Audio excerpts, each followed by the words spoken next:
కానీ ఈయన 1997లో హైకోర్టుకు పోయి వీళ్ళందరూ చచ్చిపోయిన ఫోర్జరీ సంతకం చేయడం, మిగతా వాళ్ళు నిలబెట్టి పోచయ్య బాలయ్య పేర్లు పెట్టి నిలబెట్టేసి ఆ భూమి హైకోర్టులో ఆర్డర్ తెచ్చుకొని 1997లో ఆర్డర్ తెచ్చుకొని 2003 దానిక వీళ్ళ పేర్లే ఉన్నాయి.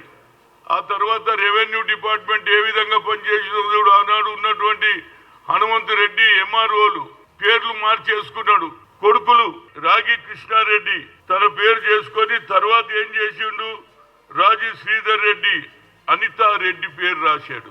రాగి శ్రీధర్ రెడ్డి, రాజీ లింగారెడ్డి ఆయన పేరు అనసూయ, వాళ్ళిద్దరు ఆడోళ్ళ పేర్లు చేసుకున్నాడు.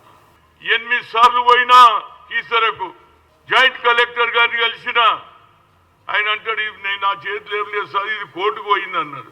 మరి మీరేం చేస్తున్నారు? 1993 దాకా ఉన్నటువంటి పానీల పేర్లు ఏ విధంగా రెవెన్యూ చేసిందంటే అది నా చేతిలో ఏం లేదు సార్, కోర్టులో పోతుందని.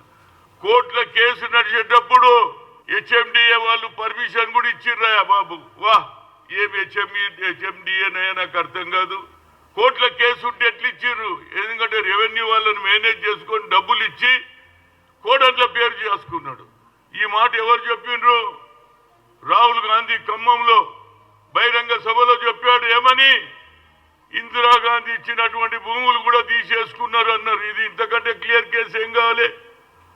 ఇవాళ నేను చూసిన మా శ్రీనివాసరెడ్డి గారు రెవెన్యూ మినిస్టర్ మొదటి రోజే ఆయన ప్రభుత్వంలో వచ్చిన తల్లారే ఇంత పెద్ద బుక్ ఇచ్చిన ఆయనకి ఇచ్చిన, రేవంత్ రెడ్డి గారికి ఇచ్చిన. ఆ తర్వాత ఇది జరిగినాక హెచ్ఎండిఏ ఆఫీస్కు నేను కోదండ రెడ్డి శ్రీనివాస్ అనే వాళ్ళ మనవాడు మేము పోయినాము. పోతే కాయిదాలే అయ్యారు మాకు. ఏం గవర్నమెంట్ ఇది నాకు అర్థం కాదు. మరి ఇచ్చిన గవర్నమెంట్ ఎవరు చేసిండు? ఇది కమిషనర్ ఇవ్వాలి పర్మిషన్, కానీ సెక్రటరీతో తీసుకున్నాడు. ఆర్డర్ ఏమున్నదంటే commissioner should give HMDA permission. దానికి కూడా సెక్రటరీ ఇచ్చేసి ఇవాళ మొదలు 6 ఎకరాలు ఇప్పుడు 30 ఎకరాలు ఇచ్చేసిండ్రు. ఒక్కొక్క విల్లా 3 కోట్లకు అమ్ముతున్నారు. ఆ కుటుంబ సభ్యులు 120 మంది రోడ్ల మీద తిరుగుతున్నారు. తిండికి లేదు.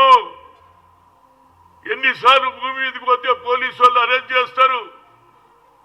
నేనేమంటున్నా అంటే ఈ ప్రభుత్వం వచ్చిన వెంటనే అందరు నాయకులు పాదయాత్రలో చెప్పారు ఎవరి భూమి వారికి అంటారు. మరి ఎవరి భూమి ఉన్నది? ఇది ఇందిరాగాంధీ ఇచ్చిన భూమి తీసుకున్నారా లేదా? మరి ఆ భూమి రేపు ఇల్లు కట్టేసినాక ఇల్లు ఎవడు కూలగొడతాడని నేను అడుగుతున్నా. శ్రీనివాసరెడ్డి గారు 10 రోజుల లోపల సెటిల్ చేస్తా అంటున్నాడు. ఇది మొదలు సెటిల్ చేయాలి. ఆ పేద కుటుంబం ఏం కావాలంటున్నా బిచ్చం అడుక్కుంటున్నారు.